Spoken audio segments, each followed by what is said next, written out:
Por exemplo, a China, ela só conseguiu combater o coronavírus com a rapidez que ela combateu porque tem um partido forte, porque tem pulso, tem voz de comando. E isso só é possível pela organização política chinesa. A China é um exemplo para o mundo.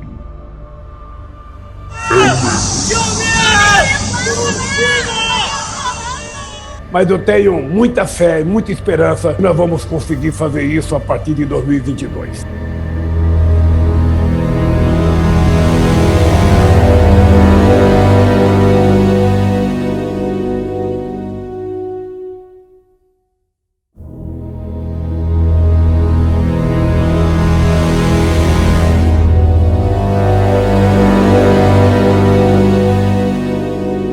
Não 要后悔哈！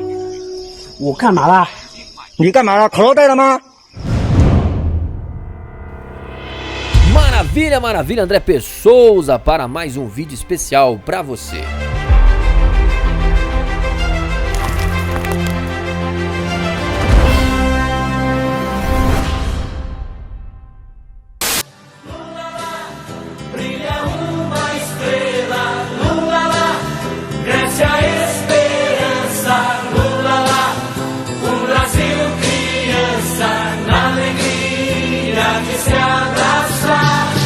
Essa musiquinha ficou na história, com certeza.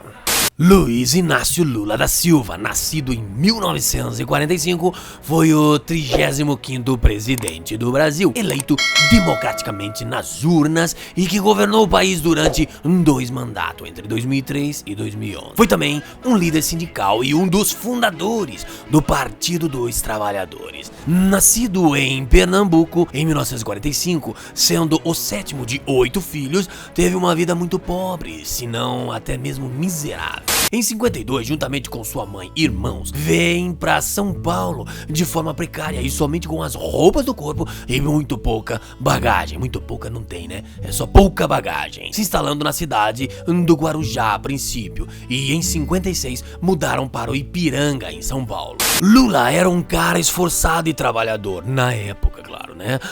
Pois aos 12 anos já estava lutando por seu próprio sustento numa tinturaria. Depois foi engraxate, office boy. Aos 14 entrou no tão famoso Armazém Colômbia, onde assinou sua carteira de trabalho recentemente tirada. Não muito depois entrou numa fábrica de parafusos, após estudar tornearia mecânica e se formar no Senai, abrindo futuramente portas em grandes indústrias. Num desses trabalhos, com 18 anos, teve seu dedo mínimo da mão esquerda cortado por uma prensa no ano de 1964. Foi na Metalúrgica Independência. Essa metalúrgica fazia botão de cofre, fazia puxador de porta e tinha uma prensa que estava prensando as peças e quebrou um dispositivo. Eu fiz um parafuso e fui colocar. Quando eu estava colocando, o cara trabalhava de pé, o braço da prensa, a prensa movimentava assim. E esse cara acho que deu uma cochilada e soltou a mão da prensa. Aí a prensa fechou, eu estava com a mão, puxei. A minha sorte é que eu abri a mão e ficou só o dedinho. Bom, as más línguas dizem que ele fez isso para receber indenização e para parar de trabalhar. Imagina, pensar isso do Lulinha, meu Deus, que pecado, não? Mas vamos seguindo. Lula já despertava o espírito de confusão nessa época, pois discutiu com seu chefe, reivindicando aumento salarial, e o que ele conseguiu com isso foi uma demissão na fuça, de cabra-mar, pra aprender a não ser bagunceiro. Foi admitido e demitido por faltar do emprego na empresa Fries, depois entrou na Vilares, olha, empregão, hein? Onde também pegou gosto pela coisa do sindicalismo, influenciado pelo seu irmão até ser candidato e se eleger em 75 como presidente do Sindicato dos Metalúrgicos em São Bernardo do Campo. E ali se encalacrou, é isso mesmo, produção? Encalacrar, né? Grudar.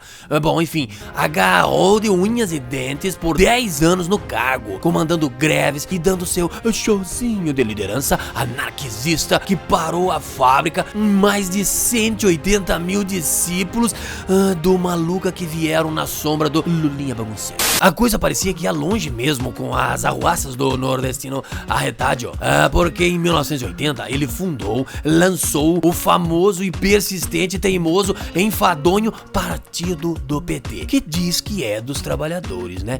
Quem sabe ao certo. Baseado na política socialista. E quem não sabe o que é socialismo, vai estudar, né? Pelo menos, pelo amor de Deus, pesquisa no Google. O PT, a democracia é algo tão extraordinário que nós só entendemos socialismo se ele for democrático. Mas, como nós aqui sempre deixamos muito claro, e essa conversa já vi que vai dar pano pra manga, não sou contra o partido algum, nem faço apologia política de esquerda ou direita ou do centrão, como diz, certo? Apenas reporto os fatos como eles ocorreram e só conferir e confirmar no Google da vida, seu preguiçoso. Confere lá, é tudo fato.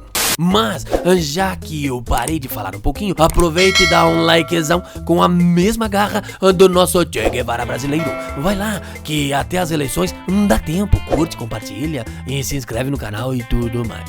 Mas continuando com o cara mais amado do norte e nordeste brasileiro, que não é o Chapolin Colorado, mas que veste vermelho e é o defensor dos fracos e oprimidos, graças às suas astúcias e sua pílula de polegarine que fez diminuir o minguinho, não o polegar, e até sumiu de sua mão o dedinho para receber indenização. Prosseguimos dizendo que o PT prosperou, tanto que em 4 anos, ou seja, em 1984, já era uma das maiores lideranças do Brasil. Iniciava agora uma nova etapa para alcançar o cargo de deputado federal. Acredite se quiser. E assim o fez, com as diretas já, assumindo o cargo em 1986. Sua posição foi de deputado federal. O que eu penso é que o salário de um deputado deveria, no mínimo, ser coerente e ser determinado um salário fixo. É 50, 50, 60, 60, é 70, 70, mas sobre esse salário o deputado vai sofrer os mesmos descontos que você sofre. Mas a ambição do barbudinho mais amado do Brasil e de Cuba, de Venezuela, Bolívia e adjacências não para por aí. Em 1989 ele inicia sua trajetória para a tomada do país, se candidatando pela primeira vez ao cargo mais ilustre da nação. Ou seja, queria ser presidente da república. O caboclo é mole, caboclo. É mole, caramba. É bem a cara dele. E quase que o ditador brasileiro conquistou já de cara entrar, porque o Collor ganhou por muito pouca diferença nas urnas de papel. Na época não tinha eletrônica, né? Por isso, não se iluda, porque não vai ganhar as eleições. De minha parte, eu quero dizer ao deputado do PT, caso ele venha a ser eleito, ele pode desde já contar com a minha colaboração naquilo que eu puder servir ao Brasil. Pior é que, depois da derrota, acho que ele rogou tanta praga, mas tanta praga, que olha a mercadoria que fomos colocar na presidência. Collor de Mello, aquele cara que matou muita gente no Brasil, trocando o dinheirinho suado dos compatriotas, compatriotas, isso, o cara da nação, sabe, entendeu? Responderei ao que creio sinceramente. Sejam profundas injustiças, pré-julgamentos e posturas nitidamente eleitorais. O dado concreto é que o movimento pró-impeachment está crescendo muito e nós achamos que nós vamos ter uma maioria de 2/3 aqui no Congresso Nacional. Ele vai citar o horário, vai registrar na citação o horário em que ele se afasta da presidência. Mas vamos lá, porque o nordestino cubano tentou 2 vezes mais a presidência. E na 4ª vez, né, porque ele já tinha tentado uma, então mais 2 são 3. E na 4ª vez, finalmente, depois de tanto insistir, o povo brasileiro, que já tava de saco cheio de vê-lo apelando nos horários nobres da Globo, e resolveram então colocar o homem de 9 dedos que tinha Senai e curso da datilografia, e que fazia supletivo pra terminar o Mobral. Entrou o Lula na presidência. Prometo manter, defender e cumprir a Constituição, observar as leis, promover o bem geral do povo brasileiro, sustentar a união, a integridade e a independência do Brasil. Após 29 anos de luta, talvez você nem isso tenha de idade. Em 2006, novamente ganhou e se reelegeu em cima de Alckmin. Porque a única coisa que vocês souberam fazer no governo foi gastar em demasia. Não minta, Lula. Não foi o PFL ou o PSDB que no seu programa teria alguma coisa de privatização. Foi você que falou. O governador há de convir que ele não pode ficar nervoso, bravo e dizer mentira. Mentira deslavada. Vamos conversar com os senhores e a senhora que estão lá, sem essa coisa de ficar bravo, que não faz teu gênero, Raul. Não faz. Eu te conheço, não faz teu gênero. Mas, pouco depois de deixar a presidência em 2011, um tumor foi detectado em sua garganta, mas, depois de tratamentos, venceu novamente mais essa disputa, só que agora o adversário era a morte, né? Não era mais o Collor de Mello.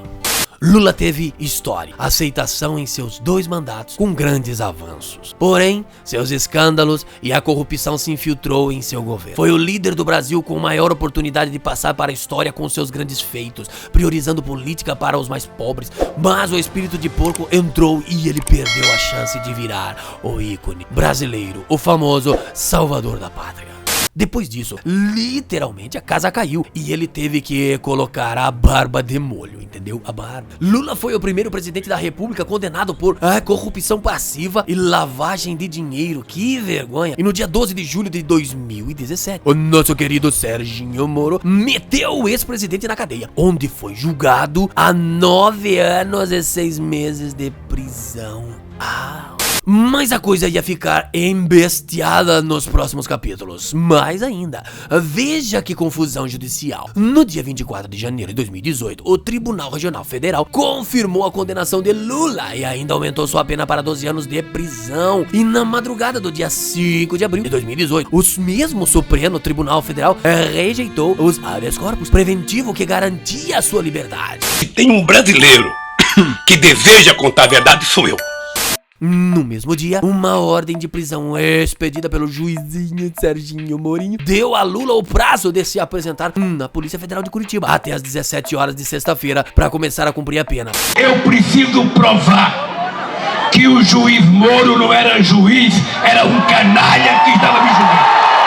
Mas o cara não foi. Ele era tão audacioso e insubordinado. É isso aí. Que não se apresentou e foi direto pro sindicato dos metalúrgicos no ABC Paulista, com todos os seus capangas da sua laia, se entregando apenas quando deu na telha do Barbudinho 2 dias depois, no sábado, dia 7 de abril de 2018. Eu tratava de economia. Mas ele esteve com o senhor na visita Mas ao não triplex. conversou sobre o triplex.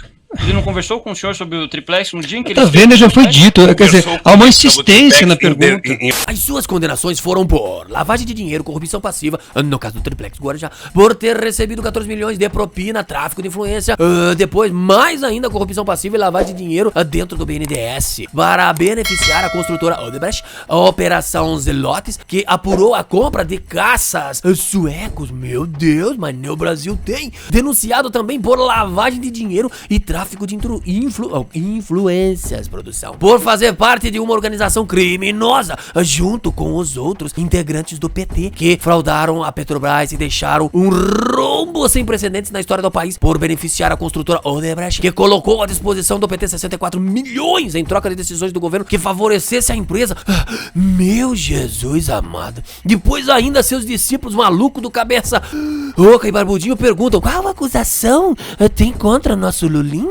Mas enfim, tudo isso aconteceu durante o mandato de sua cúmplice, eleita e atual presidenta do Brasil, a dona Dilma Inácio Lula da Silva Rousseff, que nada mais era um pau mandado do Lulinha, mas que agora colhe os frutos da bagunça generalizada instaurada no país tropical e bonito por natureza. Aquela musiquinha, né? Mas que beleza, não? Foi impeachmentada, entrou outro igualmente draculizado, Michel Temer, como temíamos, entendeu? Temíamos. Pra assumir o país e quase foi tirado de novo, que loucura! 2 impeachment num mandato só seria extremamente histórico. E pra fechar essa lambança toda, Lulinha foi solto em 8 de novembro de 2019 pra cear com a família, o espírito natalino, coitadinho. Esse cara tem um mandato de 4 anos. Agora, ele foi eleito para governar para o povo brasileiro e não para governar para os milicianos do Rio de Janeiro. Imagine a pandemia com o Lula presidente da República. Se roubaram, e muito, né, alguns governadores, alguns prefeitos com esse recurso, imagina se o PT tivesse no governo, seria roubado no mínimo 90% do que foi entregue para esses entes federados. Em meio a tantas conturbações, Lula não perde somente o seu dedinho de estimação, mas aqui nossos pêsames, sua esposa também o deixa no dia 3 de fevereiro de 2017, após sofrer um AVC.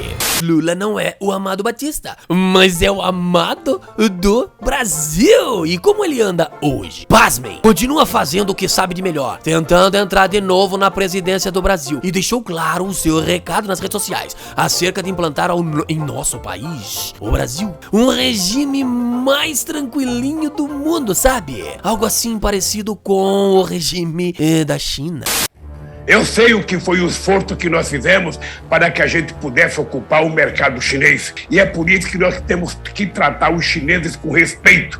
Porque Lula e Cuba já não dá mais ibope, então ele resolveu partir agora para algo mais democrático, não mudando a cor, e sim espelhando nos chineses. Vamos ver como acaba essa novelinha do Lula, o cara que não tinha porca miséria alguma, e de novo, depois de sei lá quantos anos, ele deve ter 76 por aí, né, 77, ele vai tentar de novo a presidência da República Brasileira. E gente, tomara que eu esteja errado, espero que ele não ganhe.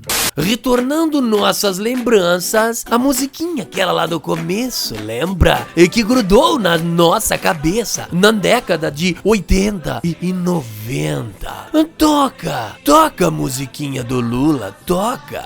Lula lá, com sinceridade, Lula lá, com toda certeza pra você, meu primeiro voto pra fazer brilha nossa estrela.